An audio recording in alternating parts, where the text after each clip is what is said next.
la réponse, c'est le scénario par défaut, Ouais. il n'est pas bon pour l'humanité. C'est soit une catastrophe, disons, mineure du style cyberattaque qui détruit Internet, auquel cas, bon, les humains ne meurent pas forcément, mais en tout cas, c'est pas cool pour l'humanité.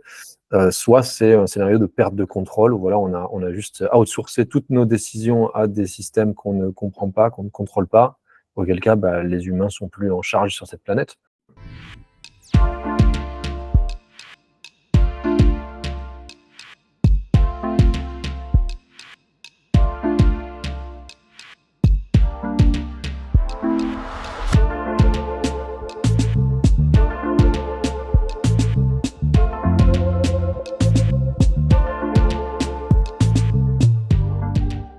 Merci Jean-Loup d'être présent pour m'épauler sur Bonjour, cette bonjour. interview.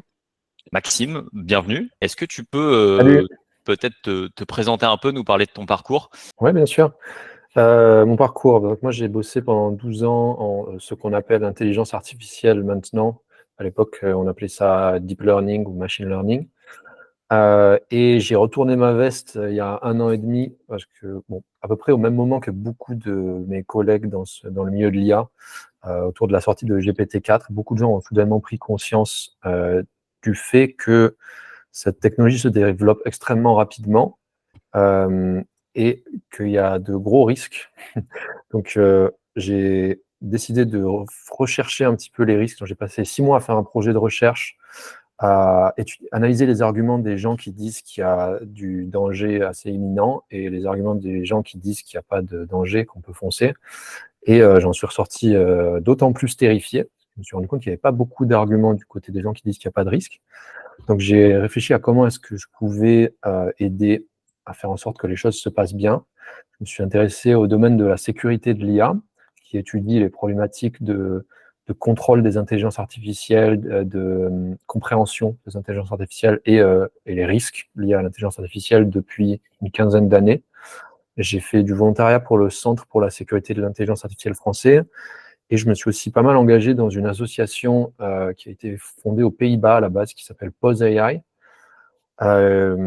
J'ai discuté avec la fondatrice de la branche des États-Unis qui m'a convaincu que c'était probablement un des meilleurs moyens qu'on avait à notre disposition de faire en sorte que les choses se passent bien, parce qu'il n'y a pas encore eu d'activisme dans le milieu de l'IA ou de manifestations, de trucs comme ça, et c'est un mouvement qui a un gros potentiel de croissance, contrairement à des institutions comme le Centre pour la sécurité de l'IA qui vont plutôt essayer de trouver des spécialistes, des gens comme ça. Et en mai de cette année, pardon, j'ai fondé la branche française qui s'appelle POSIA et qui a pour but d'arriver à sensibiliser les décideurs aux dangers de l'IA avant le prochain sommet pour la sécurité de l'IA qui aura lieu en France, à Paris, en février 2025, mais qui pour le moment a été renommé en sommet de l'action sur l'IA, parce qu'en France, on a décidé qu'il n'y avait pas de risque en IA et qu'il fallait foncer et investir à fond là-dedans. Donc voilà à peu près où j'en suis. Juste, du coup, tu dis, elle t'a convaincu que c'était la bonne manière, entre guillemets. Mais en fait, t'as pas vraiment dit du coup ce que c'était Pose AI. Et Ah oui, c'est donc, vrai. je pense que ça vaut le coup de dire non seulement pourquoi elle t'a convaincu, et Mm. qu'est-ce que c'est le but et la stratégie Ouais. du mouvement Pose AI. Donc, ouais, Pose AI, ça a été créé il y a 1 an et demi par quelqu'un aux Pays-Bas. Et l'idée, c'est on demande un traité international pour mettre en pause le développement des modèles d'intelligence artificielle les plus dangereux. Donc, c'est la revendication qu'on a, mais en pratique, on essaye d'être un mouvement social. Donc, on va recruter, tout le monde peut nous rejoindre, il n'y a pas besoin d'avoir des compétences spécifiques. Nos leviers d'action, ça va être faire des manifestations, apprendre aux gens à devenir des lobbyistes, faire de la sensibilisation généralement, genre faire prendre conscience au grand public des dangers de l'IA. Donc ça, c'est le mouvement international. Donc, cette conversation que j'ai eue avec Holly, moi, je cherchais personnellement à avoir autant d'impact que possible en individu, parce que je suis convaincu qu'il y a des dangers vraiment immenses pour l'humanité à très court terme. du coup, j'ai pas envie de juste bosser là-dedans pour me donner bonne conscience. J'ai envie vraiment d'arriver à faire avancer les choses.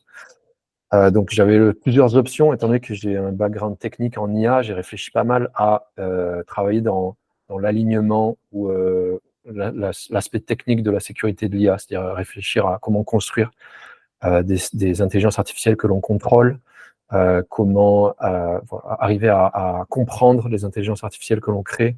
Donc, je réfléchis un petit peu à ça, mais j'ai décidé que c'était pas une bonne idée. De mon point de vue, c'est un petit peu la dernière étape de déni des gens qui ont conscience des problématiques de l'IA, le moment où on se dit « Ah, bah, j'ai un background technique, donc je vais chercher une solution technique » à ce qui, de mon point de vue, est avant tout un problème de coordination humaine. Et ensuite, en parlant à Holly, je me suis rendu compte que voilà, c'est un mouvement social qui avait un gros potentiel. Il y a beaucoup de gens qui rejoignent de façon assez naturelle et ça n'a pas été exploré. Donc, il n'y a pas vraiment eu d'activisme. Il y a beaucoup d'activisme dans le réchauffement climatique, mais il n'y en a pas beaucoup dans l'IA. On accueille tout le monde et je pense aussi que le monde va changer très vite. Il va se passer des choses là, dans les prochaines années qui vont probablement faire ouvrir les yeux à beaucoup de gens sur ce qui est en train de se passer en IA. Et on aimerait faire en sorte qu'il y ait des structures qui soient prêtes pour accueillir les gens qui, d'un seul coup, prennent conscience des dangers et leur donner des moyens d'action. Donc voilà à peu près les raisons pour lesquelles j'ai pensé que c'était la bonne idée. Donc je me suis investi à fond dans Pose AI. Je suis devenu un des directeurs du mouvement à l'international jusqu'à ce que je crée la branche française en mai. Et maintenant, je suis focalisé à fond sur la branche française. Ouais, et avant peut-être qu'on parle un peu plus en détail justement des risques, je voulais savoir qu'est-ce que toi tu mettais derrière la notion d'intelligence artificielle et aussi dans le terme intelligence, parce qu'il me semble que parfois c'est un peu disputé par les gens. Les gens disent c'est pas exactement de l'intelligence, etc. Toi, c'est quoi un peu ta conception justement de la notion d'intelligence artificielle? Ouais, moi j'aime bien juste imaginer, on imagine toutes les tâches possibles qu'un humain puisse faire, donc ça peut être, on les met dans une grande liste, ça peut être vraiment de tout, genre écrire un livre, faire du café, faire de la recherche en intelligence artificielle, etc. Donc on imagine avoir une longue liste comme ça de tâches possibles, et on imagine être capable de juger la performance d'un système dans chacune de ces tâches. Donc, si on a 2 baristas, on pourrait imaginer peut-être être capable de juger lequel est le meilleur pour faire du café. Bon, en tout cas, on obtient comme ça une espèce de métrique multidimensionnelle, genre un ensemble de métriques qui permettent de quantifier ce que j'appellerais l'intelligence. Au final, c'est plutôt la compétence. Donc, je préfère parler de compétence que d'intelligence parce que ça amène moins de débats philosophiques.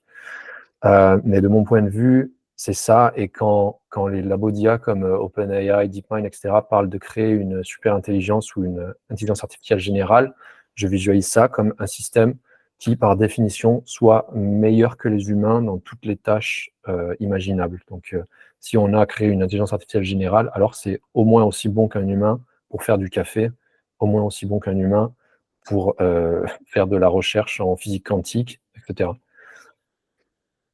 Ok. Et est-ce que pardon, je te laisse juste après, Jean-Loup, mais par rapport à ça, dans quel domaine aujourd'hui, est-ce qu'il y a des domaines aujourd'hui dans lesquels justement l'IA est déjà plus compétente que les humains et vers quoi on se dirige grosso modo? Ah mais il y en a plein, ouais. Il y en a plein. Bah, déjà, tous les jeux vidéo, je pense que ça a été à peu près résolu maintenant, tout ce qui est dans le domaine des jeux. Bon, il y avait Deep Blue qui a battu Garry Kasparov, c'était quand? C'était avant les années 2000, je crois que c'était dans les années 90. 96. Du coup, on peut dire que les IA, à ce moment-là, 96, ok, avaient masterisé le jeu des échecs. Ensuite, il y a eu le jeu de Go en 2015, qui, de mon point de vue, était quelque chose de complètement différent, sur lequel j'ai envie de mettre l'emphase un petit peu. C'est-à-dire que pour avoir joué aux échecs et au Go, pour les spectateurs, je pense qu'ils connaissent les deux jeux, vont comprendre un petit peu là, à quel point c'est quelque chose de différent. C'est-à-dire que quand on joue aux échecs, en tout cas, quand les gens qui sont comme moi, pas très bons aux échecs, jouent aux échecs, on a un peu l'impression d'être une machine. C'est-à-dire que je suis en train de réfléchir à, OK, si je fais ça là, et que mon ennemi fait ça, et que je fais ça, blablabla. Ça. On peut imaginer un petit peu qu'avec des instructions, on puisse expliquer à une machine comment jouer à ça. Par contre, le Go, c'est vraiment quelque chose de très visuel et très, très intuitif. C'est-à-dire que quand je joue au Go, je comprends pas vraiment ce que je fais. Je sens que, tiens, j'ai envie de mettre une pierre là parce que ça fait une forme qui me paraît être une belle forme et qui va me permettre Et c'est typiquement le genre de choses qui fait beaucoup appel à de la créativité, de l'intuition, vraiment des choses qu'on aurait dit avant étaient spécifiques à l'humain et que beaucoup de gens qui disaient les machines ne seront jamais capables d'avoir des skills pareils. Et beaucoup de gens qui disaient les machines ne seront jamais capables de jouer au Go jusqu'à ce qu'on y arrive. Donc voilà, ça c'est un autre domaine que les IA ont masterisé. Et puis, il y en a plein. Bon, il y a AlphaFold dans le domaine de la biologie qui a masterisé le protein folding, je ne sais pas comment on dit en français. J'aurais dit pliage de protéines. Pliage de protéines. Bon, je pense que vous êtes au taquet sur les algorithmes de recommandation. Donc, typiquement, ça, c'est encore un domaine où les IA sont bien meilleurs que des humains. Et on a des domaines qui commencent à être masterisés par les IA qui sont quand même qui sont aussi très, très problématiques. Par exemple, la persuasion, ça c'est intéressant. La GPT-4 est déjà meilleur que 80% des humains en persuasion sur des expériences qui ont été faites. Il y a en programmation. Et ça d'ailleurs, Maxime, c'est un point, je pense que c'est important de souligner parce que assez souvent, on a un petit biais quand on parle des IA. On attend pour se préoccuper du progrès d'une intelligence artificielle qu'elle soit meilleure que tous les humains. En fait, on a attendu pour se préoccuper de l'IA sur le Go qu'elle soit meilleure que le meilleur joueur de Go. Et on dit, ah là, ça y est, l'IA bat les humains. Mais en fait, c'est bien avant que le truc commence à être problématique. C'est-à-dire qu'en fait, les IA, dans un domaine spécifique, ont le pouvoir de disrupter un secteur à partir du moment où elles sont juste meilleures que la moyenne des gens qui sont sur la tâche. Et déjà là, sont beaucoup plus rapides. Il y a des choses. Exactement. Exactement. Meilleure, quels que soient les critères selon lesquels tu définis le fait qu'elle soit meilleure. Ça peut être déjà moins cher, plus rapide. Et en fait, là, ça va suffire déjà à disrupter un secteur. Et je pense que ça, c'est important de ne pas forcément attendre qu'une IA soit la meilleure que le meilleur des humains, quoi. C'est déjà. Voilà. C'est pas uniquement la performance absolue, genre de jugement de la qualité de la tâche qui a été accomplie qui compte. C'est vraiment, il y a des dynamiques plus subtiles que ça. Exactement. Et aussi, il y a un phénomène qui est, en anglais, on dit moving the goalposts, genre déplacer les poteaux de but. C'est-à-dire qu'avant, on disait une IA sera jamais capable de jouer au Go de toute façon. C'est devenu capable de jouer au Go et les gens qui sont sceptiques de la possibilité de créer des intelligences humaines, etc., ont commencé à dire ah, mais de toute façon, une IA sera jamais capable d'écrire de la poésie. Bon, c'est devenu capable d'écrire de la poésie. On a dit ce sera jamais capable de peindre, de créer des images réalistes ou quoi que ce soit. Maintenant, ça l'est devenu. Donc, on cherche à chaque fois comme ça le nouveau truc que l'IA ne pourra pas faire. Et pour le moment, on est assez systématiquement dépassé. Sur ça, d'ailleurs, je pourrais envoyer à Victor. Il y a un truc que moi, j'utilise beaucoup. Ça s'appelle The 7 Stages of Denial. Et en gros, c'est juste un cycle qui commence par jamais une IA prendra mon travail. Et en fait, il te montre bien que toutes les étapes, à chaque fois, on les franchit. Et qu'en fait, on termine en disant ah, ben je suis bien content qu'elle ait pris mon ancien job hyper ennuyant. Elle prendra jamais mon nouveau boulot. Et en fait, tu peux boucler. Et en fait, on fait quelques cycles et il n'y a pas de raison qu'on arrête de faire des cycles. Bon. Faut que tu l'envoies à Yann Lequin. Yann Lequin, il y a pas mal de choses qu'il faut lui envoyer. Si tu apprécies cette chaîne, pense à t'abonner et à activer la cloche. Et n'hésite pas à donner de la visibilité à cette vidéo en la likant, en la partageant ou en la commentant. La Fabrique Sociale est un média indépendant et a grand besoin de soutien financier. Si tu en as les moyens, n'hésite pas à faire un don sur ma page Tipeee. Même les petits gestes sont très importants pour la survie de cette chaîne. Le lien est disponible dans les notes et dans les commentaires. Vous vous intéressez, j'ai cru comprendre chez Posea justement un peu la dimension psychologique du déni face à l'avancée en fait fulgurante de l'intelligence artificielle. Est-ce que c'est quelque chose que vous étudiez un peu ? Étudier, je ne veux pas qu'on passe énormément de temps à faire de la recherche là-dessus, mais c'est quand même des phénomènes qui sont assez évidents une fois qu'on a franchi le cap et qu'on ouvre un petit peu les yeux sur ces problématiques. On se rend compte qu'en fait, il y a plein de biais qui empêchent aux gens de voir ce qui est sous leur nez, même si c'est quand même pas extrêmement compliqué de comprendre qu'il y a des risques. Mais bon, globalement, il y a déjà un biais de normalité. C'est-à-dire que Quand on parle d'IA, on parle de science-fiction, enfin, ça évoque des images de science-fiction dans l'esprit des gens, et immédiatement on s'expose à des arguments du style « Ah, bah, c'est de la science-fiction, donc c'est du n'importe quoi, donc il n'y a pas besoin de s'en préoccuper ». Il y a aussi un biais, parmi les biais intéressants que j'ai découverts, j'ai réussi parfois à expliquer à des gens tous les enjeux. Ces personnes m'ont dit « Ah oui, ouais, waouh, c'est terrible ce qui se passe, je suis convaincu ». Et le lendemain, il y a eu un retour à la normale, sans raison apparente, sans avoir été exposé à de nouveaux arguments ou quoi que ce soit, juste parce que, en fait, c'est quand même beaucoup d'informations à emmagasiner d'un coup. C'est-à-dire que si on explique à quelqu'un qui n'a aucune idée de ce qui se passe que il y a des chances pour qu'il y ait une grosse catastrophe d'ici quelques années à cause de l'intelligence artificielle, on a beau pouvoir démontrer par A plus B que c'est le cas, je pense pas que le cerveau humain soit capable d'encaisser l'information comme ça d'un seul coup. C'est un peu trop gros. Donc il y a ça. Qu'est-ce qu'il y a d'autre comme biais cognitif intéressant? Ah oui, un biais qui se retrouve typiquement chez les chercheurs en IA. Donc typiquement chez Yann Lequin, qu'on a mentionné brièvement tout à l'heure. Yann Lequin, c'est le head scientist chez Meta, qui décrit son rôle, entre autres, comme évangéliste externe de Facebook. C'est une personne qui a travaillé toute sa vie en intelligence artificielle. Il a reçu le prix Turing pour son travail sur les réseaux de neurones, qui est un peu l'équivalent du prix Nobel. Je pense que de son point de vue, c'est difficile d'emmagasiner l'information que peut-être que la technologie sur laquelle il a travaillé toute sa vie risque de poser des problèmes énormes pour l'humanité. On n'a pas envie d'entendre ça quand on a passé toute sa vie à travailler sur un truc. Et c'est typiquement quelque chose que ces deux co-récipients du prix Turing, Yoshua Bengio et Geoffrey Hinton, disent eux-mêmes. Donc eux, ils ont franchi le cap. Geoffrey Hinton a démissionné de son poste à Google pour tirer la sonnette d'alarme. Yoshua Bengio a fait une tournée mondiale en ce moment pour alerter sur les risques. Et il y avait un podcast récemment avec Yoshua Bengio où il disait bah ouais, pour moi, ça a été difficile de me rendre compte qu'en fait, j'ai travaillé sur une technologie qui risque d'être très très dangereuse pour l'humanité. Et je pense que mon ex-ami Yann Lequin est bloqué dans ce biais cognitif, quoi. Et il y a aussi une overdose de possibilités de catastrophe. Enfin, tu vois, Ouais. à l'échelle d'un individu, notre époque, elle apporte beaucoup de raisons de se dire que ça peut partir en sucette. Et il y a un moment, pour arriver à vivre et à manger, il y a peut-être aussi le fait de dire, bon, bah, écoute, je continue à vivre et le climat, les inégalités, la géopolitique, la guerre nucléaire et la guerre de l'intelligence artificielle, C'est on très verra. déprimant. Ouais.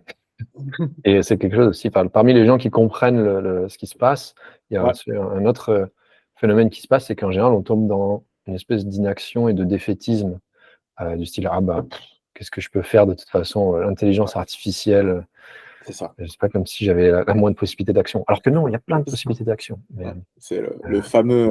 J'adore, j'ai envie de faire une vidéo sur ça. C'est la dernière partie du livre qu'on a écrit à LA, elle est sur ça. Et c'est vrai que c'est le cynisme pseudo-éclairé.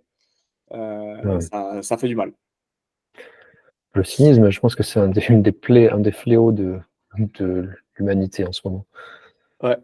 Et alors, du coup, tu parles on parle depuis tout à l'heure, tu vois, des risques de l'IA, et je me dis, c'est peut-être bien de décrire un peu concrètement, tu vois, des scénarios, tu vois, les scénarios, tu vois, quelques scénarios que tu penses les plus probables, ou en tout cas où tu alloues une probabilité vraiment importante que ça parte en sucette, quoi. Tu vois, c'est quoi les scénarios qui te semblent à la fois les plus probables et qui te font le plus peur, et que tu voudrais à tout prix éviter?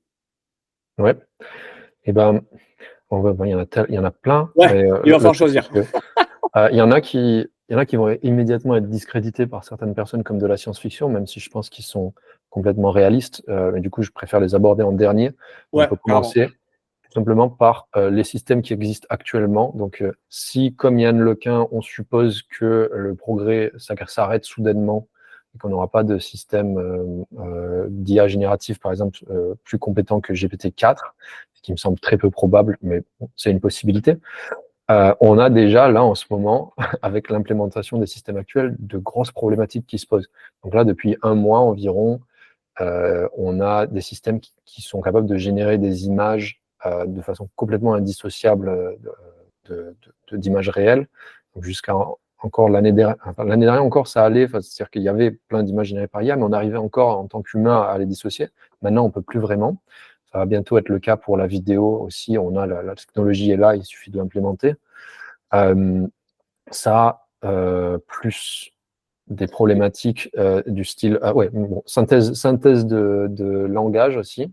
En gros, on a masterisé à peu près toute la synthétisation d'informations virtuelles qui permettait d'authentifier des informations jusqu'à présent. Là, pour la première fois, il y a 2 semaines ou il y a 1 semaine, j'étais en train de scroller Facebook et je me suis rendu compte que, en fait, je ne savais pas si les images étaient vraies ou pas. J'avais du doute pour à peu près toutes les images que je voyais. Ça veut dire qu'on va détruire complètement toute l'authentification de l'information en ligne. Et on va avoir un gros problème de doute systématique de tout ce qu'on voit. Et aussi un problème probablement de présenter, créer de l'information on the fly, à la demande, qu'on va pouvoir présenter aux gens comme étant la vérité. On peut imaginer, regarder une vidéo sur YouTube, mais au lieu que ce soit une vidéo qui a été créée par un YouTuber et qui est présentée à plein de gens, c'est une vidéo qui est générée instantanément par une IA au bénéfice de la personne qui est en train de la regarder. Bon, ça, je me fais un peu l'avocat du diable juste pour pousser le bouchon. En fait, quand moi j'ai ce genre de propos, on peut me rétorquer la chose suivante, de dire, regarde, quand par exemple, il y a des gens qui ont acquis la compétence, par exemple, de parler, de raconter des faits qui avant étaient que, je sais pas, tel journal, et que les gens ont dit, moi, voilà, maintenant, je peux dire telle news, et qu'elle est évidemment fausse.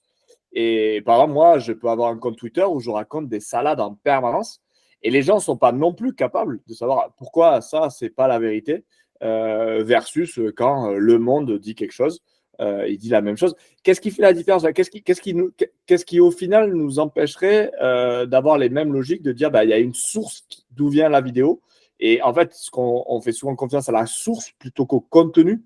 Le fait que le contenu ait l'air vrai, moi je peux aussi raconter une saucisse qui a l'air aussi vraie qu'une image le sera, et pourtant ça n'a pas fait tomber nos démocraties. Pour toi, qu'est-ce qui fait la différence, tu vois, vraiment, s'il y a une différence de nature entre ça? Il y a déjà une différence de volume, c'est-à-dire que là, si on veut créer du faux contenu, il y a 2 ans, si on voulait créer du faux contenu, c'était laborieux, il fallait écrire des pages web à la main, etc. Là, on peut littéralement systématiser ça, donc ça se fait déjà. Donc récemment, il y a eu un site de fausses news qui prétendait être des vraies news et qui en fait c'était une IA qui générait tous les articles.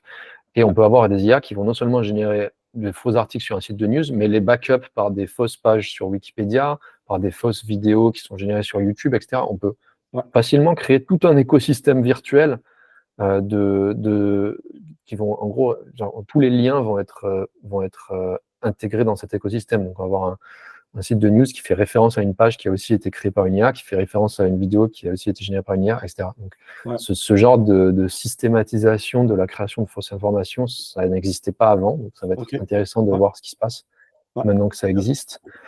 Et puis juste, globalement, une amplification du phénomène. Disons que aussi une ultra personnalisation du contenu. Donc là, pour le moment, avec les algorithmes de recommandation, on a déjà un problème du type on présente aux gens ce qu'ils veulent voir, mais en tout cas, le contenu, au moment où il a été créé, il a pas été créé de façon ultra personnalisée pour la personne qui va le voir. Alors que là, maintenant, ça va devenir possible, avec le profil, en ayant accès au profil des utilisateurs, de leur générer du contenu on the fly qui va être extrêmement personnalisé pour eux, la vidéo YouTube parfaite pour l'état mental de la personne en ce moment même. Et ça risque d'amplifier encore plus le problème d'addiction aux réseaux sociaux, de fausses informations, etc. Donc voilà un aspect des dangers qui, je pense, est encore un des moindres. Tout ce que tu viens de comme juste pour rebondir là-dessus, mais moi ça m'a particulièrement marqué. la vidéo qui a été publiée il y a quelques jours, qui est générée par une IA où on voit Elon Musk et Donald Trump danser sur la chanson Stayin' Alive des Bee Gees et qui a déjà atteint des centaines de millions de personnes, quoi. Et donc, on avait déjà effectivement un gros cas de réflexion avec le fait que l'intelligence artificielle sélectionne justement le contenu qu'on va voir. Mais là, on sent de plus en plus le contenu généré par l'IA empiéter par le contenu généré par des humains et du coup qui crée du contenu qui est émotionnellement, enfin hyper efficace émotionnellement, quoi, parce que tu peux créer des situations qui n'étaient pas possibles avant et qui derrière résultent sur de la propagande hyper efficace, quoi.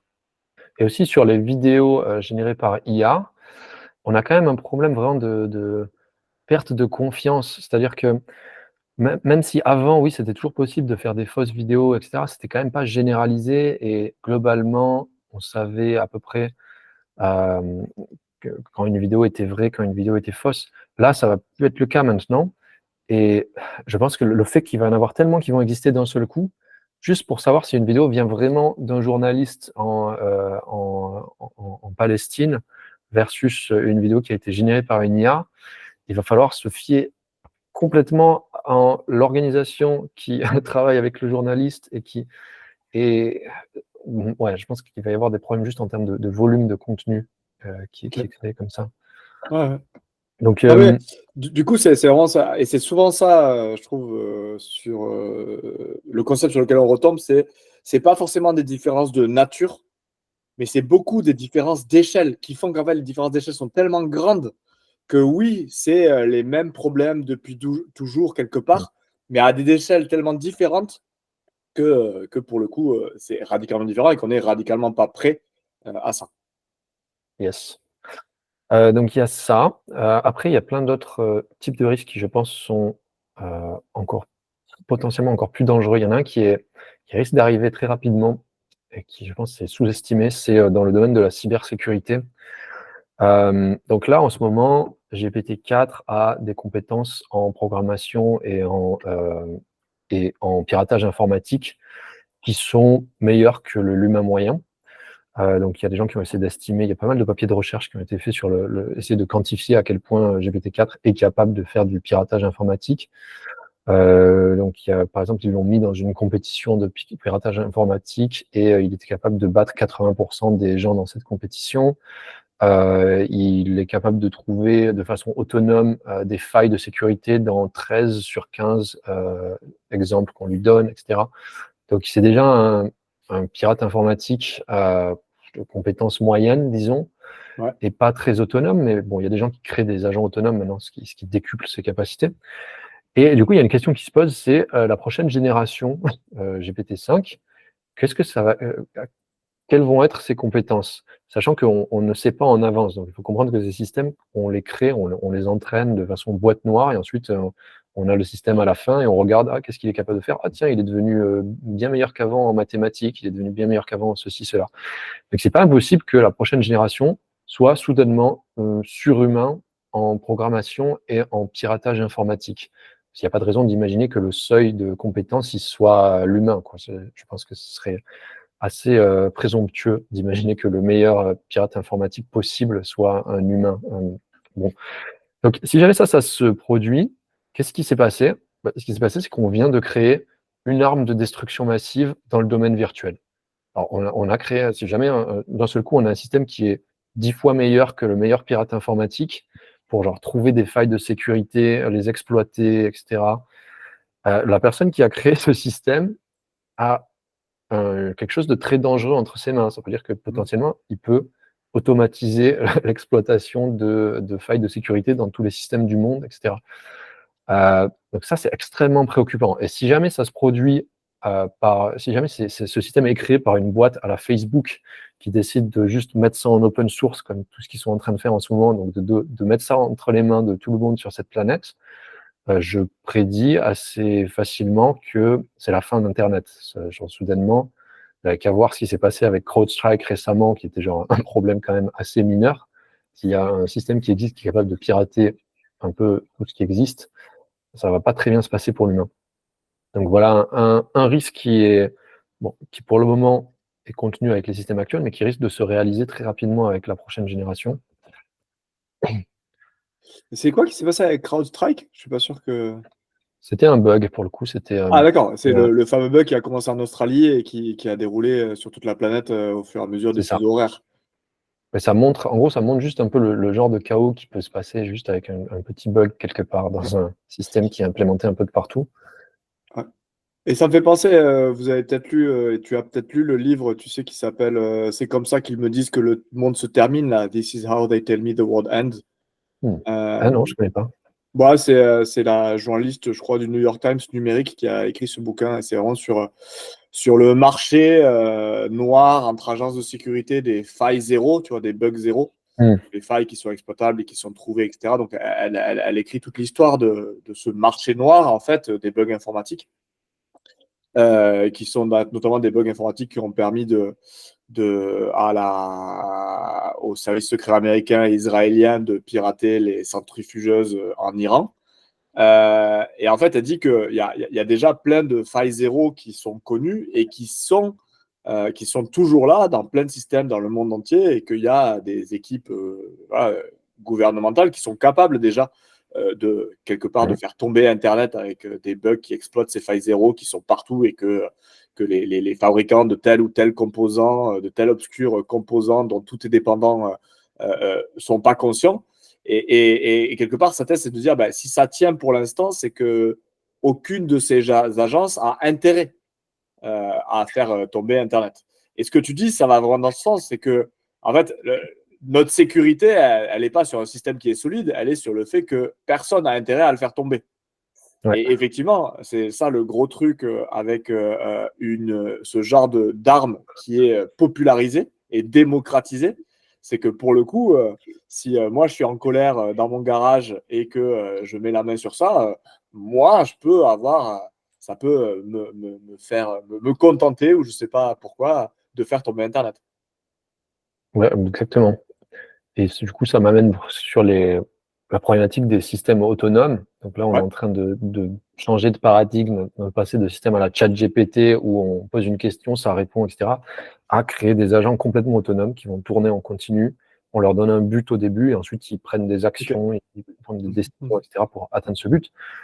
Ça va permettre d'automatiser énormément de choses soudainement. Donc là, il y a encore 2 semaines, il y a un nouveau système qui est sorti qui s'appelle Genie, par une boîte qui s'appelle Cosine SH, et ils viennent de battre d'obtenir la meilleure performance sur un benchmark qui est fait pour les programmeurs autonomes. En gros, ils ont créé une intelligence artificielle qui est censée remplacer un programmeur humain.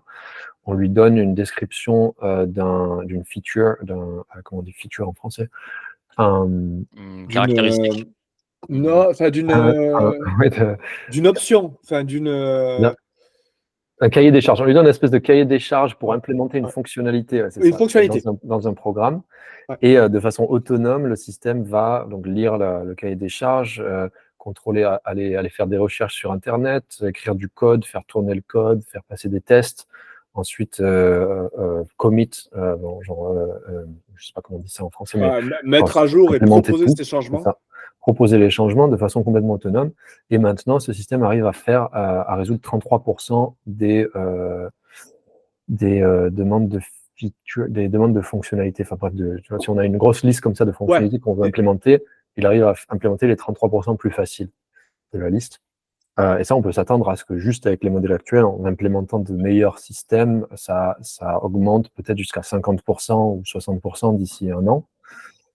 Et comment ça s'appelle? Ça s'appelle Genie AI? Comment on trouve Genie, Cosine, si tu tapes cosine.sh, cosine.sh, c'est le système qu'ils ont créé récemment. Je t'envoie le lien là. Ouais, quand tout ça, on le mettra en description aussi, je pense. Trop bien, ok. Donc ça se développe bien, ça, et ça commence à bien marcher, ces agents autonomes. Ça risque de marcher encore mieux avec la prochaine itération de GPT. Peut-être que GPT-5 sort et soudainement, ces agents, là où ils bloquaient parce que GPT-4 a des hallucinations à un moment ou n'est pas super bon en raisonnement ou en planning en long terme, peut-être que d'un seul coup, ils se mettent vraiment à marcher. Et ça ouvre de toutes nouvelles problématiques. C'est-à-dire que si on a des systèmes comme ça, tournent de façon autonome sur Internet, potentiellement sont capables de se copier-coller, genre de spawner de nouvelles instances d'eux-mêmes, etc. Donc, on a une problématique qui est en train d'être étudiée en ce moment dans la sécurité de l'IA qui s'appelle Autonomous Replication and Adaptation. Donc, l'idée qu'il y ait des agents comme ça qui tournent et qui soient capables de se répliquer et de s'adapter un petit peu sur Internet. Ça veut dire qu'on a créé une nouvelle espèce, globalement, une espèce de forme de vie virtuelle qui se réplique et qui se propage sur Internet. Si jamais ça se passe, a priori, on n'a pas de solution. Il n'y a pas vraiment pour le moment, les gens qui réfléchissent à ça, ils ne trouvent pas vraiment de moyens, même conceptuels, d'arrêter un système comme ça qui commence à se propager sur plein de machines. Un peu comme un virus sous stéroïdes, genre un virus, mais qui soit capable d'agir comme un programmeur humain et de réfléchir comme un humain quand il est confronté à de nouvelles situations. Donc ça paraît beaucoup plus science-fiction, mais a priori, c'est dans pas très longtemps. Donc, ok. Et du coup, là, ce à quoi tu fais référence, d'une certaine manière, c'est à ce qu'on appelle le problème de l'alignement, c'est ça? Puisque du coup, si ces agents autonomes étaient peut-être parfaitement alignés avec les intérêts humains, il n'y aurait pas forcément de problème. Est-ce que tu peux nous parler un petit peu peut-être de cette notion? Ouais.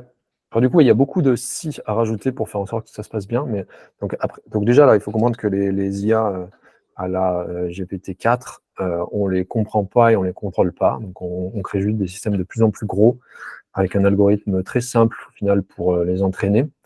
Et on les entraîne avec un système de récompense et punition. C'est-à-dire qu'on leur donne des exemples et quand elles font la bonne chose, on réajuste tous les paramètres dans le cerveau artificiel pour que ça renforce ce comportement. Et quand elle ne se comporte pas bien, on réajuste tous les paramètres pour que le comportement arrive moins souvent. Et au final, on obtient un système qui se comporte comme on veut dans 99% des cas, mais on n'a aucune garantie conceptuelle qu'il va continuer à se comporter bien.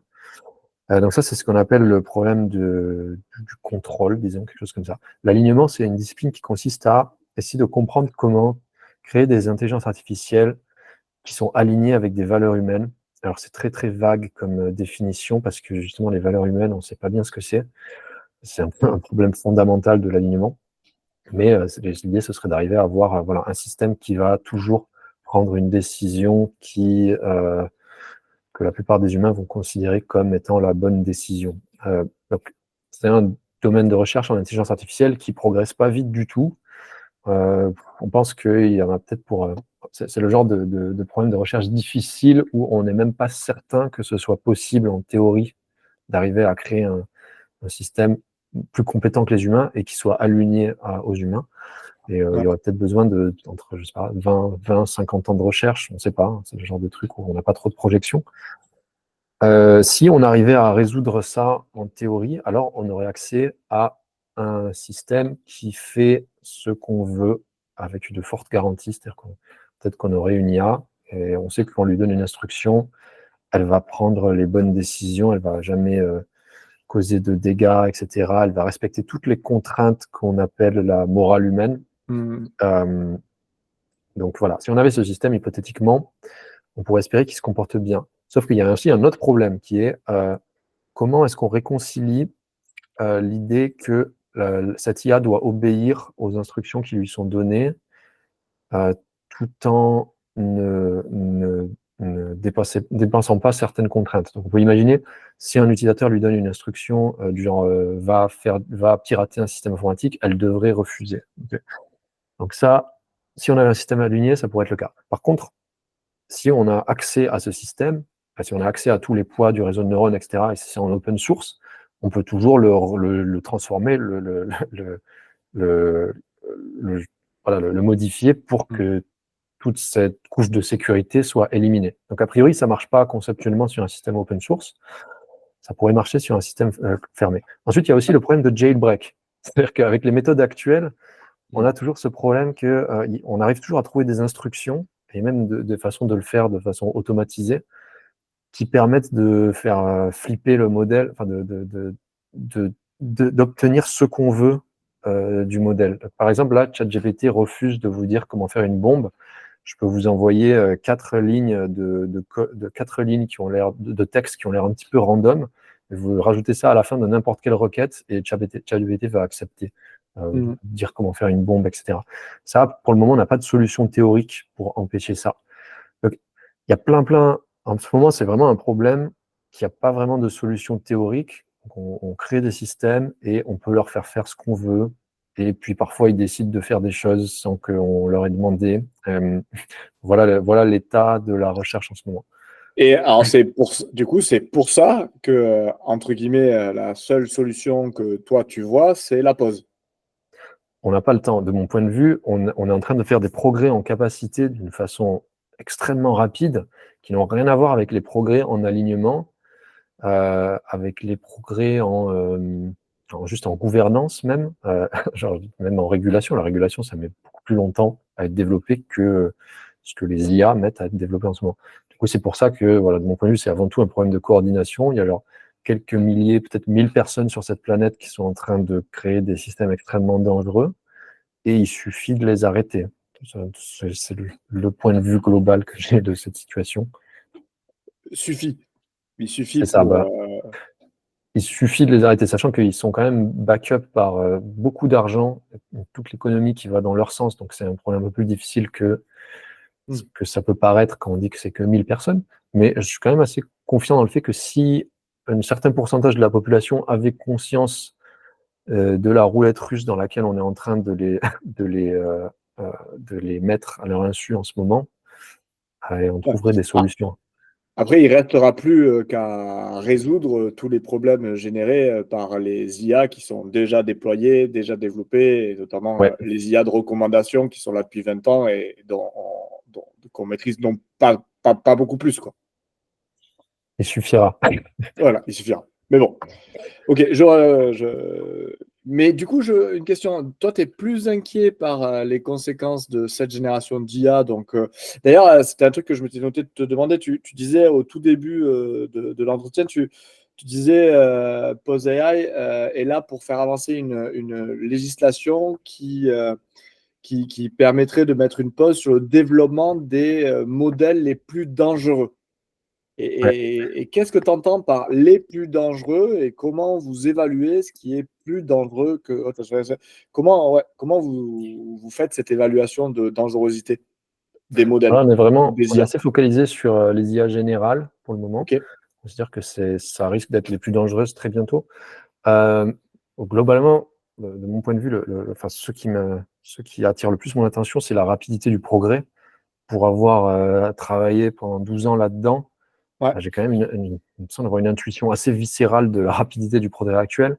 Et ce qui m'inquiète le plus, c'est ce qu'on appelle les lois d'échelle. Donc, il y a un papier de recherche qui est sorti en 2020 qui s'appelle Scaling Laws, les lois d'échelle, qui a été créé par une équipe à OpenAI et qui, en gros, explique que le progrès qu'on observe dans les réseaux de neurones artificiels, il est principalement lié à la taille des réseaux de neurones. Depuis 2017, on utilise à peu près toujours le même modèle, avec des variations un petit peu d'architecture, mais c'est globalement un modèle qui est sorti en 2017, une architecture de réseau de neurones qui s'appelle Transformers, et on la grossit juste, on crée juste un modèle de plus en plus gros, qui utilise de plus de ressources pour être entraîné, et à chaque fois, c'est de plus en plus performant. Et en ce moment, vraiment, la rapidité du progrès en IA, c'est assez incroyable. C'est genre le genre de breakthrough qu'on a toutes les 2 semaines en ce moment, c'est le genre de breakthrough qu'on avait tous les 5 ans quand j'ai commencé à travailler dans ce domaine. Donc je pense qu'il y a vraiment de fortes chances à ce qu'on arrive à créer des systèmes plus compétents que les humains dans tous les domaines confondus d'ici 3 ans. Je pense que de mon estimation, à prendre avec des pincettes, c'est genre 50% de chances que dans 3 ans, on arrive à résoudre le Graal de l'intelligence artificielle. Et sans changement technologique majeur. Là, pour le coup, d'après toi, c'est juste avec plus de calculs, plus de données, plus d'entraînement. C'est ça? Donc avec des modèles multimodaux, donc ce qu'on fait en ce moment, un peu comme les LLM, mais entraînés sur des images en plus du son, etc., plus une architecture cognitive.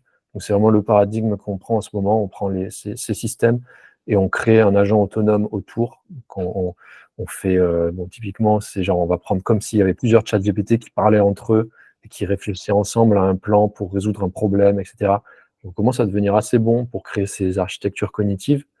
Et je pense qu'il y a, voilà, il y a à peu près 50% de chances que dans 3 ans, juste avec progrès GPT-5 ou GPT-6, plus une belle architecture cognitive autour, hop, on a un système qui est capable de résoudre tous les problèmes qu'un humain peut résoudre.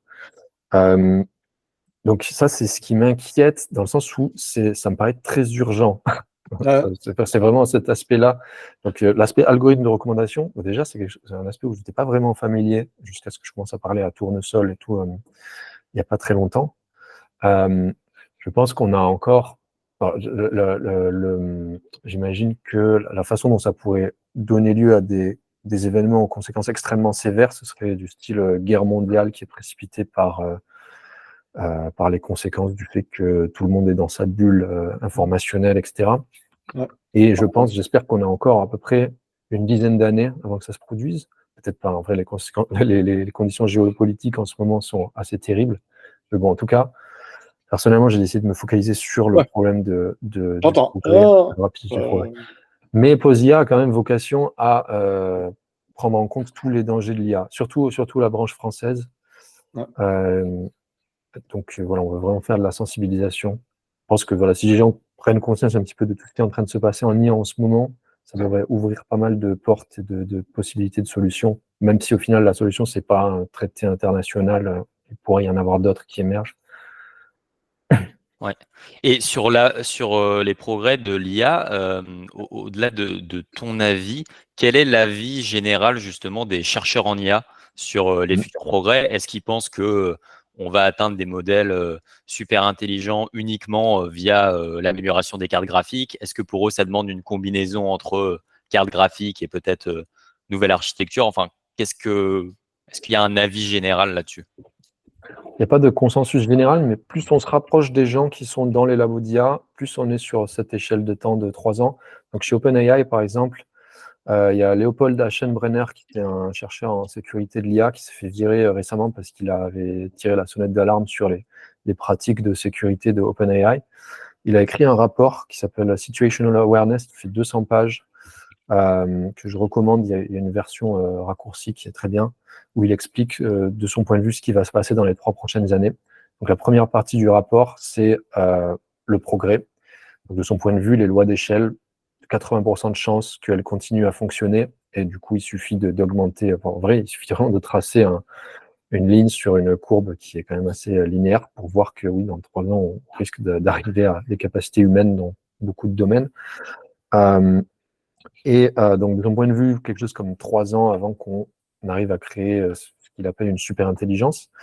Et il pense, et ensuite la deuxième partie du rapport, c'est son point de vue plutôt géopolitique. Donc il pense que d'ici 1 an ou 2, les gouvernements vont soudainement ouvrir les yeux sur ce qui se passe et ce que ça veut dire.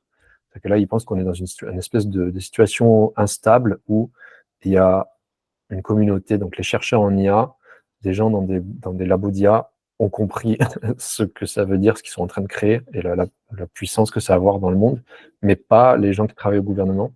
À partir du moment où les gens qui travaillent au gouvernement s'en rendent compte, ils s'attendent à ce qu'il y ait une nationalisation immédiate de tous les labos d'IA par le gouvernement des États-Unis, parce que c'est là-bas que ces modèles sont développés, et la mise en place d'un projet Manhattan pour créer une super intelligence avant la Chine. Donc ça, c'est sa vision sur les 3 prochaines années. J'espère que ça va pas se passer comme ça, parce que lui, il est plutôt optimiste dans son rapport sur les résultats. À mon avis, si ça se passe comme ça, on est foutu. Il n'y aura pas le temps, il y aura aucun effort ne va être mis dans l'alignement, dans toutes ces idées de contrôle des IA, etc. On va juste créer un système extrêmement puissant très rapidement et on va croiser les doigts pour que les choses se passent bien. Et en gros, cette idéologie, elle se retrouve un peu dans la plupart des gens qui travaillent chez OpenAI, ils ont un peu cette timeline en tête. On a parlé à POSAI, on a eu la chance de parler à pas mal de gens qui se sont fait virer récemment ou qui sont partis, qui travaillaient en sécurité chez OpenAI.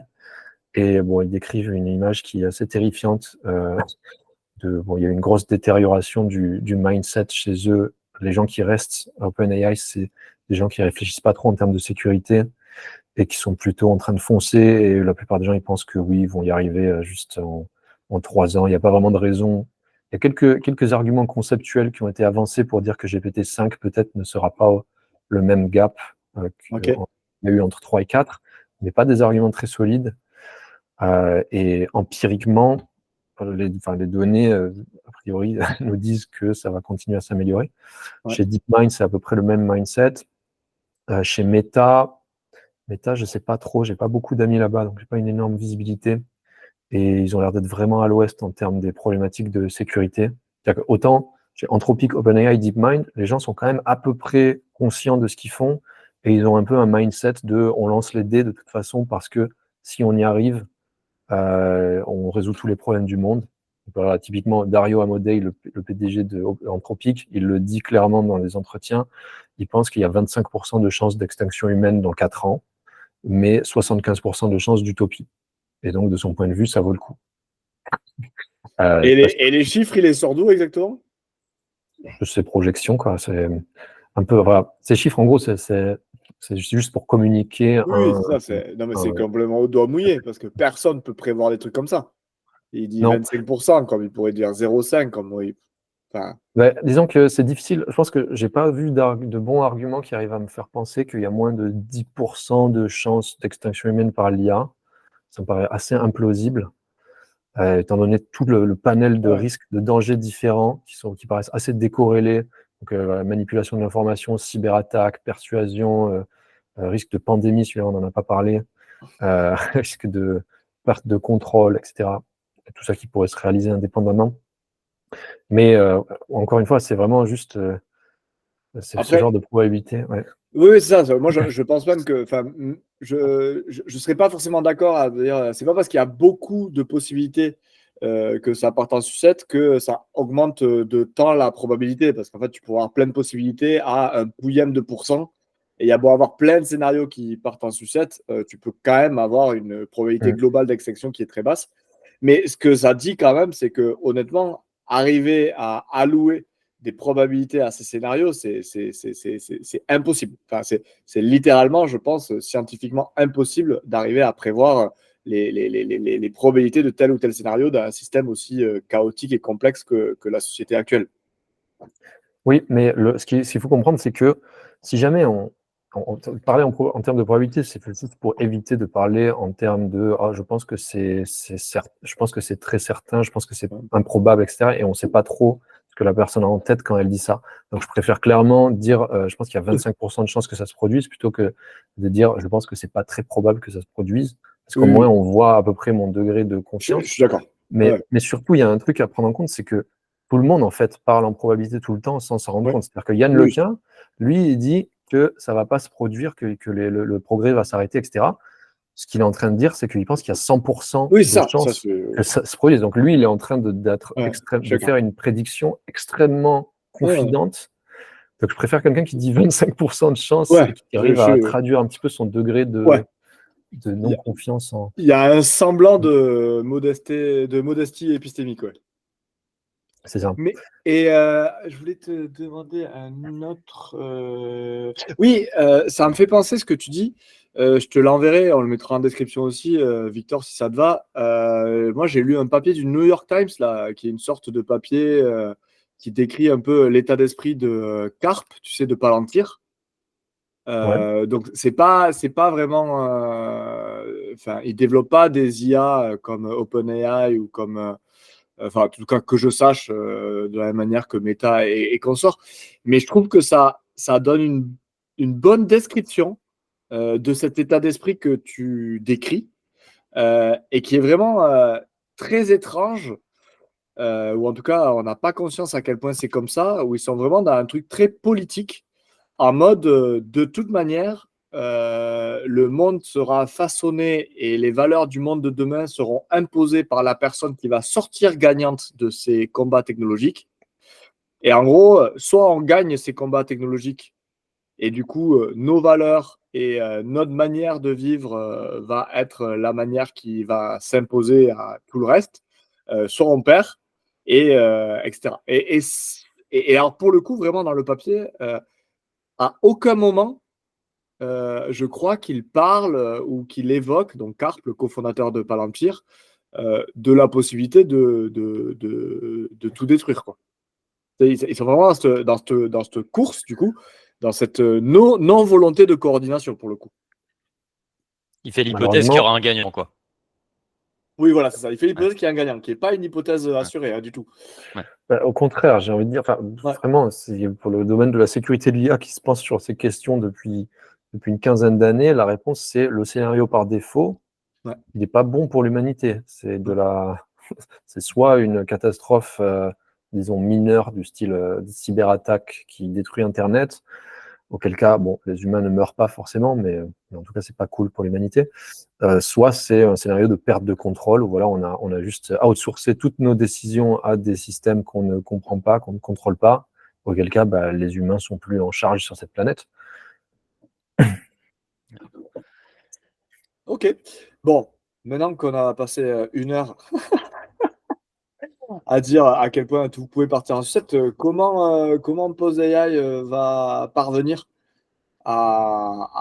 quelle dynamique tu penses Pose AI peut mettre en place qui participerait au fait d'augmenter les probabilités que ça se passe bien?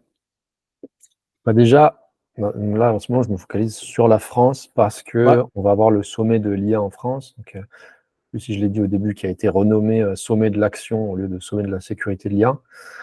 Parce que il se passe un truc pas cool en France. Le discours public a été complètement capturé par Facebook via Yann Lequin, qui parle directement à Macron, qui est dans la commission de l'IA, etc.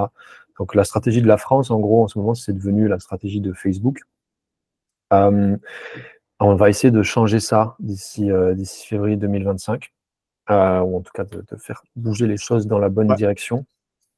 Donc, ce qu'on fait concrètement, pour le moment, c'est un projet assez tactique. On vient de finaliser l'écriture du contre-expertise au rapport de la commission de l'IA. Donc, en France, pour donner un peu plus de contexte, on a une commission de l'intelligence artificielle qui a produit un rapport en mars 2024, en mars de cette année, qui donne les grandes lignes de la stratégie de la France en IA. Et ce rapport, il est en gros dans le déni de tous les dangers. C'est un peu en mode La La Land. Tout va bien se passer, il faut qu'on investisse en IA. C'est pas étonnant parce que dans cette commission, il y a 13 personnes. Il y a entre autres Yann Lequin, dont on a parlé. Il y a Arthur Mensch, qui est le PDG de Mistral AI, qui est une boîte d'IA chouchou de la France, qui est dans le déni total de tous les risques. On n'arrive pas trop à comprendre ce que cette personne pense. La façon dont il parle de l'IA, on dirait qu'il comprend même pas ce dont il parle. À mon avis, c'est plutôt du mensonge que de l'incompréhension, étant donné qu'il a travaillé chez DeepMind sur des modèles d'intelligence artificielle. On a Cédric O, qui était un secrétaire d'État au numérique et qui, avant, disait qu'il fallait plus réguler toutes les technologies. Et puis, il a cofondé Mistral, du coup, avec Arthur Mensch il y a 2 ans, et il est devenu lobbyiste pour Mistral. Et d'un seul coup, il est devenu complètement anti-régulation. Et ils ont conspiré pour saboter le projet de loi de l'Union européenne sur l'intelligence artificielle, donc plutôt cette année, ou peut-être l'année dernière, je ne me souviens plus exactement. Il y a pas mal d'articles sur ça dans Mediapart, dans Euractiv, ça vaut le coup de lire parce que c'est quand même un scandale incroyable. Cette boîte Mistral qui avait que 5 employés à l'époque, donc ils ont décidé que le projet de loi allait être dangereux pour eux, et du coup Cédric O allait parler à tous ses copains, donc à Macron, à tous les gens qui connaissaient dans le gouvernement, en disant attention, le projet de loi va tuer Mistral. Et d'un seul coup, la France a fait machine arrière sur tout le projet de loi. Ça a créé un bordel monstre. En surfant notamment sur le côté souveraineté du truc. Oui, ouais. Bon, il y a un scandale parce que, au final, c'est Microsoft, ils ont un accord de fou avec Microsoft, du coup, il y a absolument zéro souveraineté dans cette histoire. Ouais. Et justement, est-ce que ça a eu des effets concrets sur la régulation, cette tentative de sabordage? Alors, je devrais masteriser un petit peu plus ce sujet que je ne le masterise, mais je crois que ça va diluer légèrement, mais qu'on a réussi quand même à sauver les meubles. Donc, il y a des gens en sécurité de l'IA qui ont réussi à aller parler un petit peu à tout le monde. Et il s'est quand même fait bien flaguer par pas mal de gens. Genre, même Thierry Breton a dit que c'était du n'importe quoi et que Cédric O représentait les intérêts de Mistral et pas les intérêts de la population générale. Donc, ça a été quand même pas mal sauvé à la fin. Mais juste le fait que ce genre de situation puisse se produire, c'est déjà alarmant. Surtout que Cédrico a déjà été flagué par la la Haute Autorité pour la transparence de la vie publique, donc l'organisme d'État qui vérifie qu'il n'y ait pas de conflit d'intérêts, etc. Il a déjà publié un dossier sur lui en disant il a des conflits d'intérêts, il n'a pas le droit de faire du lobbying, etc. Bon, toujours est-il qu'il est toujours dans la commission de l'IA. Il a participé à la rédaction de ce rapport. La commission de l'IA qui est constituée à quelque chose comme 80% d'industriels. Donc, ils ont, pas très étonnamment, au final, ils ont produit un rapport qui est dans le déni de tous les risques de l'IA.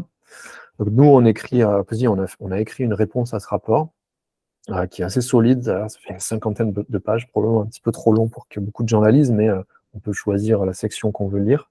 Ouais. On va la publier dans 2 semaines. On est en train de la faire signer en ce moment par autant d'experts que possible. Je pense qu'avec un peu de chance, on devrait avoir une 15aine de signatures. Et on va organiser une conférence à Paris le 10 septembre pour présenter ces résultats, avec aussi deux guests. Comment on dit guests? Désolé, quand j'ai habité pendant 12 ans en Angleterre, mon deux invités. s'est développé. Ouais, deux invités. Deux invités, dont on va voir Patrick Albert, qui est un ancien pionnier de l'IA en France, qui va donner une présentation sur l'IA et les dangers de l'IA, et Anna Lombert, qui est philosophe à l'Université Paris 8.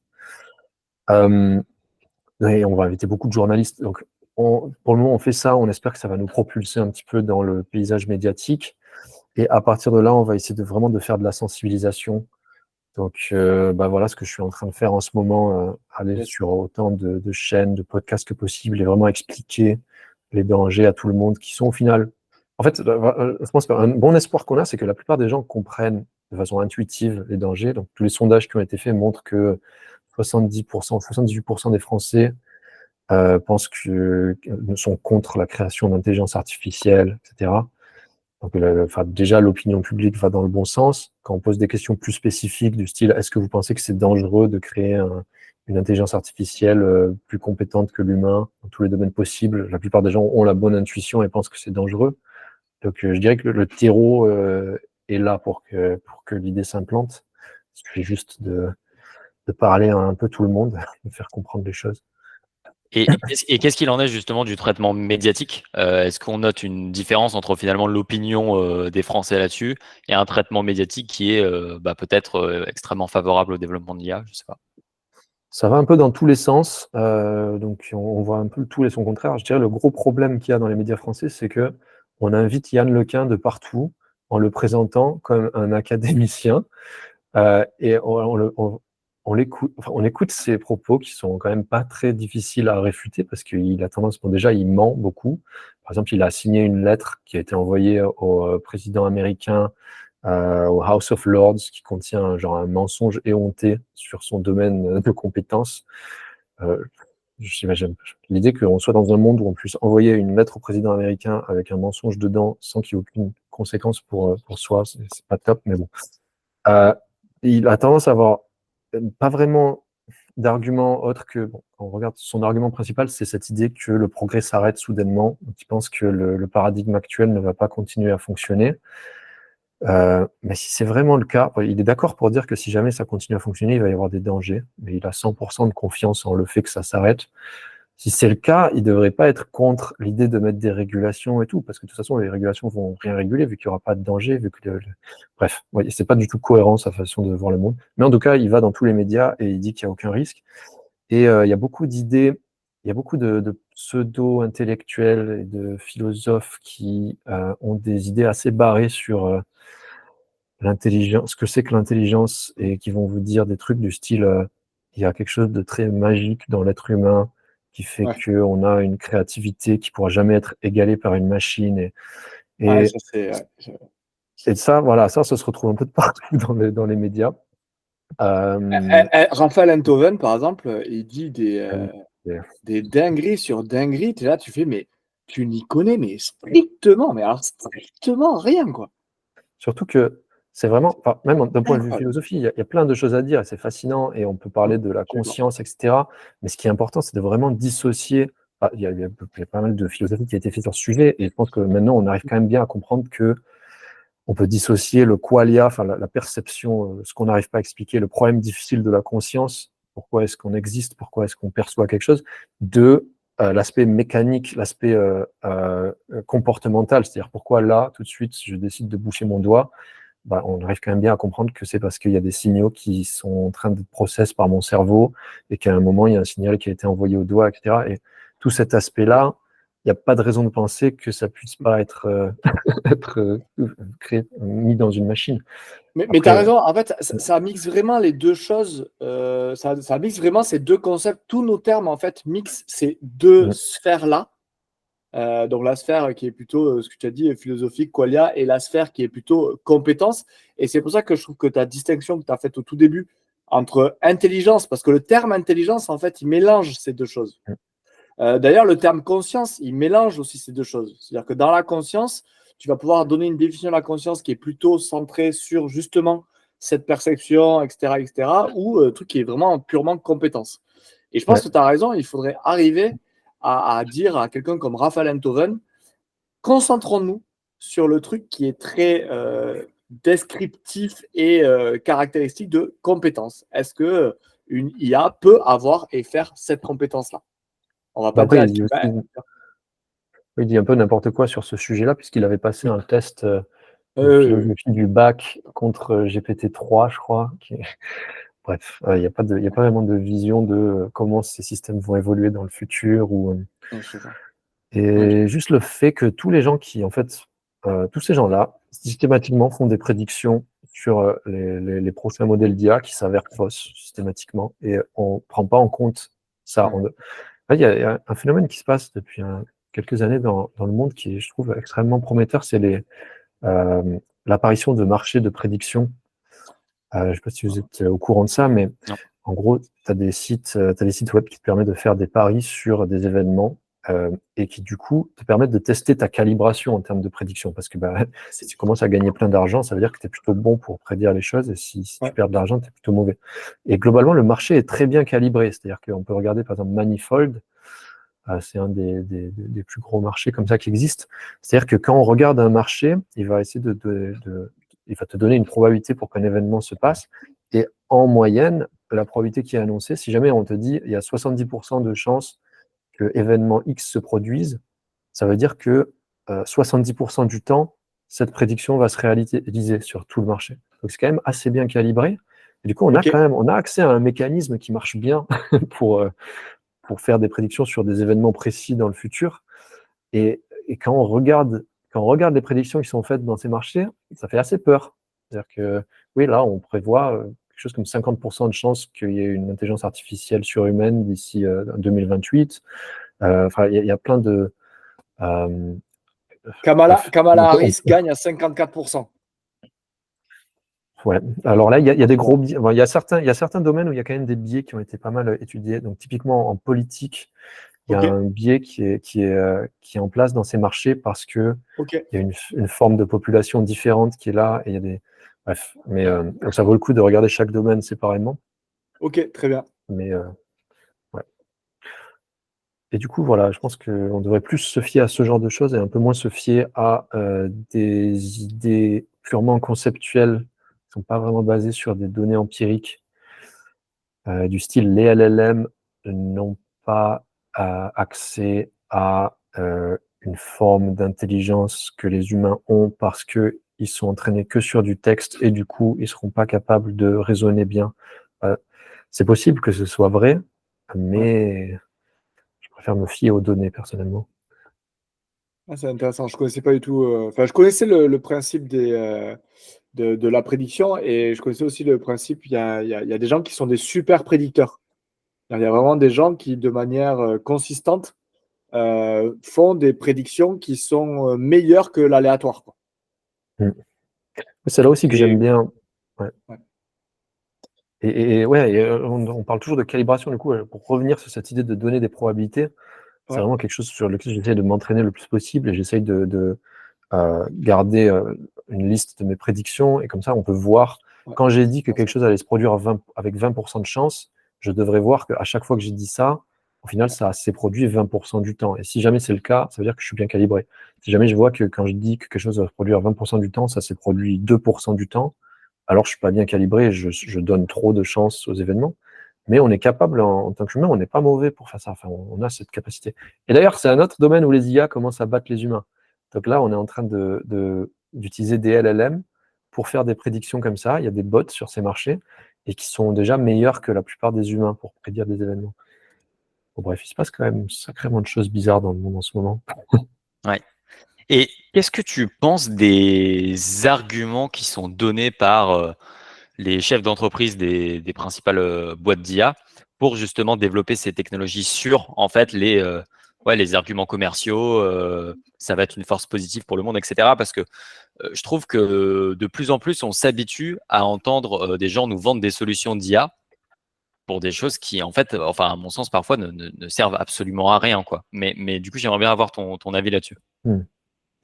Bah, il y a un peu un phénomène en ce moment du style l'IA va tout résoudre et bon, il y a des gens qui disent qu'il y a une bulle. Je dirais que d'une manière, oui, mais d'une autre manière, non. Alors, je pense qu'il n'y a pas les systèmes actuels. Déjà, si le progrès s'arrêtait maintenant, ça révolutionne déjà pas mal le monde. Donc, je pense pas que ce soit une bulle dans le sens où la bulle classique où il n'y a aucune valeur, genre la tulipomania, où les gens s'emballent sur un truc qui n'a absolument aucune valeur. Je pense vraiment qu'on n'est pas là, et je pense qu'au contraire, on sous-estime, dès qu'on prend en compte la rapidité du progrès, là, je pense que le marché est en train de sous-estimer complètement ce qui est en train de se passer avec ces technologies. Mais il y a aussi un phénomène quand même de bullshit et de gens qui sont... forcément, les gens surfent là-dessus et vont voir les entreprises en leur disant « vous devez intégrer l'IA plus dans tous vos systèmes ». L'intégration, elle se fait de façon assez naturelle parce que pour le moment, les LLM, elles aident beaucoup les individus qui savent les utiliser. Donc, je pense qu'il y a des gens qui ont déjà essayé de quantifier ça, mais il y a quelque chose comme genre 70% des gens qui ont des travaux, qui font du travail cognitif ou travail de bureau, etc., qui utilisent des LLM en cachette et qui déjà augmentent leur productivité par x3, comme ça. Et dès qu'on arrive à comprendre comment les utiliser bien, ça augmente notre productivité de façon assez impressionnante. Et à force de parler, j'ai oublié la question initiale. C'était quoi? Ouais, non, c'était de savoir ce que tu pensais en fait des arguments un peu commerciaux pour justement développer l'IA, qui forcément font la part belle à des Ah oui. supposés progrès qu'apporterait Eh l'intelligence ben, artificielle. d'un côté, ils ont probablement raison dans le sens où si on suppose qu'on va arriver à créer cette technologie, genre super intelligence, tout ça, et si on suppose qu'on arrive à les contrôler et qu'on arrive à éviter tous les dangers, dans ce cas, oui, en pratique, on a réussi à créer un chercheur automatisé qui va pouvoir faire de la recherche pour trouver un médicament contre le cancer. On a inventé quelqu'un qui va peut-être, enfin, un système qui va pouvoir trouver des solutions à tous nos problèmes. En tout cas, c'est l'idée, voilà, l'idée technosolutionniste ultime.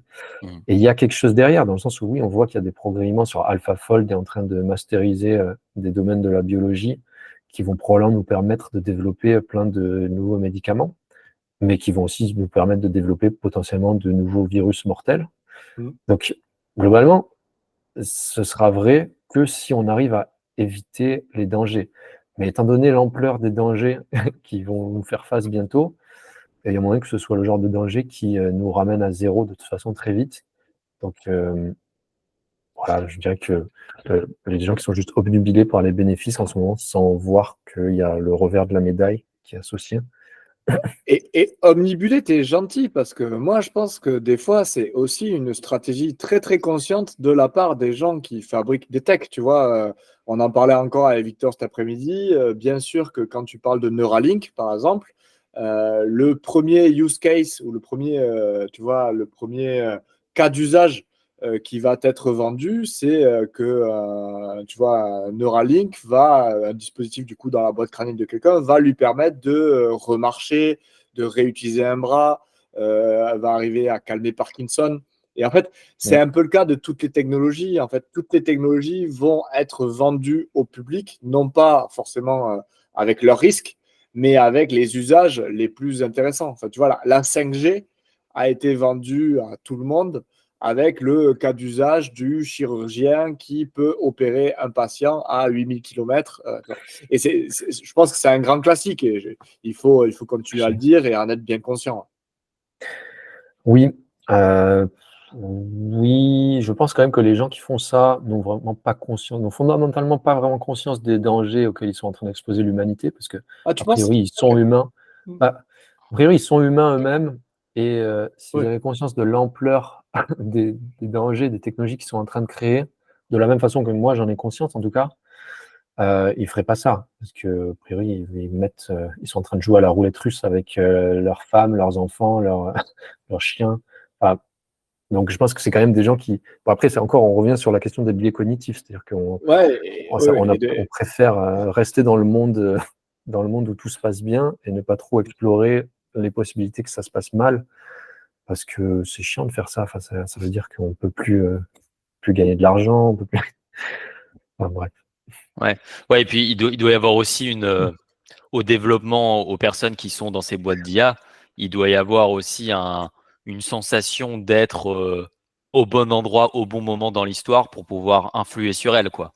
Et je me demande à quel point aussi ce côté, de toute manière, ça arrivera, ce côté Mm. fataliste, fait que ils se disent, bon, bah, autant que ça soit moi qui allume la mèche, quoi. Mm.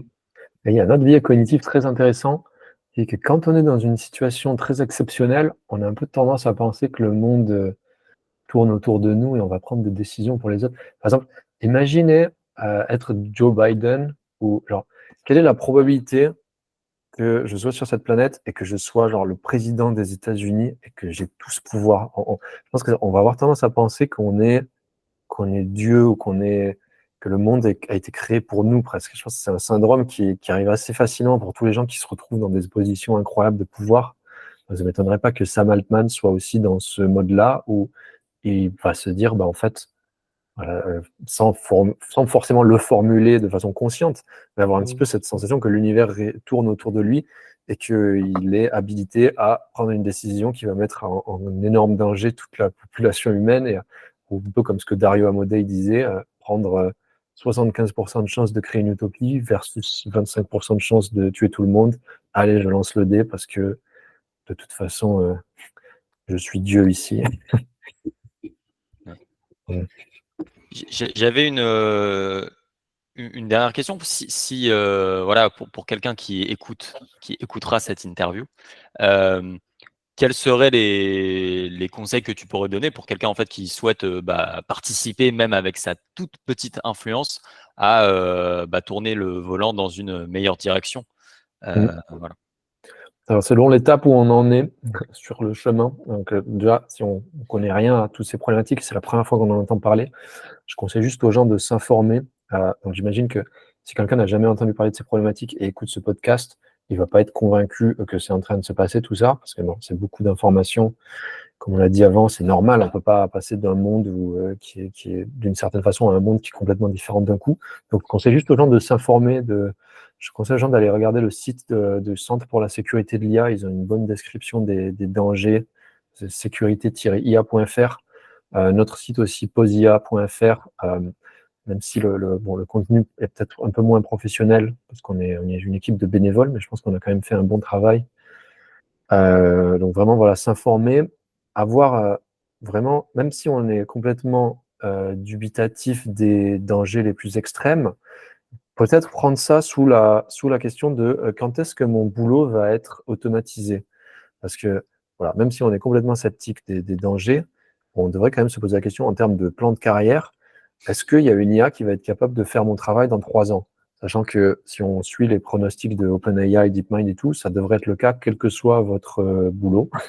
Donc, renseignez-vous peut-être sous cet angle-là, faites-vous une espèce d'opinion sur les progrès en IA, essayez de dissocier le bullshit des gens à la Yann Lequin, alors arriver à trouver les arguments un petit peu construits versus les arguments du style c'est de la science-fiction, il y a de la magie dans l'humain qui fait que ça pourra tel boulot pourra jamais être remplacé, etc. Si jamais vous êtes déjà convaincu qu'il y a un problème, mais que vous êtes plutôt dans la phase défaitiste, en mode bah, je peux rien y faire de toute façon, et ben c'est pas vrai. Genre, parce que je sais pas, disons s'il y a 1000 personnes qui regardent cette vidéo et ces 1000 personnes décident de rejoindre Posia, je pense que littéralement on change la politique de la France facilement d'ici 2025. Alors nous, on n'est que 10, on n'a pas d'argent et on va a priori là, si on joue bien nos cartes, on devrait arriver à déjà faire des vagues assez importante pour juste 10 personnes en quelques mois d'existence. Donc, il y a vraiment un coup à jouer. Les gens ne veulent pas de l'IA globalement. On a la vérité de notre côté qui n'est pas très difficile à accéder. Donc, je pense qu'on a moyen de changer les choses assez rapidement. Encore une fois, voilà, le problème, c'est 1000 personnes qui sont en train de créer un problème sur cette planète. Il suffit de les arrêter. Bon, certes, ils ont l'économie derrière eux, mais ça reste plus facile que le réchauffement climatique, disons, où tout le monde, ou le comportement de tous les humains sur cette planète pose problème. Donc voilà, il y a quand même des raisons d'être optimiste, et je pense qu'on a encore des leviers d'action. Il nous reste un petit peu de temps. Donc voilà. Et puis après, bon, si dans un an ou deux, le problème s'est pas réglé, et puis on profite juste de la vie, et puis on voit ce qui se passe. On trouvera bien d'autres problèmes, va. Est-ce qu'il y a quelque chose peut-être que tu aurais aimé aborder dont on n'a pas parlé? Moi, j'adorerais parler vraiment des problèmes philosophiques que ça pose, mais d'un autre côté, j'ai pas trop envie de dérailler la conversation avec ça, parce qu'après, d'un seul coup, on se fait plein d'ennemis. Mais c'est aussi quelque chose d'absolument fascinant. Genre, on va se retrouver confronté soudainement avec des questions philosophiques qu'on aurait qualifiées comme étant vraiment de la spéculation intellectuelle il y a encore pas très longtemps. Ça, c'est super intéressant. J'aurais bien aimé parler. Ouais. Qu'est-ce qui fait la spécificité des humains? Par exemple, ouais, c'est quelque chose comme ça. Est-ce que une qui arrive très rapidement, c'est est-ce que l'humain se définit par le travail? Est-ce que si on est dans un monde où tout a été automatisé par des machines et qu'on n'a rien à faire, est-ce qu'on est heureux ou pas? Ouais, je suis d'accord. Personnellement, je pense que oui, mais c'est très, très controversé. Non, c'est des questions intenses, effectivement. Mais ouais. Comment est-ce qu'on décide si quelque chose est conscient, si quelque chose agit comme s'il était conscient? Est-ce qu'on décide que c'est conscient ou pas? Ouais, oui. On pourra accorder plus de temps à Raphaël Enthoven à ce moment-là. Ouais, si on arrive à résoudre tous ces problèmes avant. C'est ça. Eh bien, Jean-Loup, Maxime, merci beaucoup. Merci à vous. De rien. Salut, salut.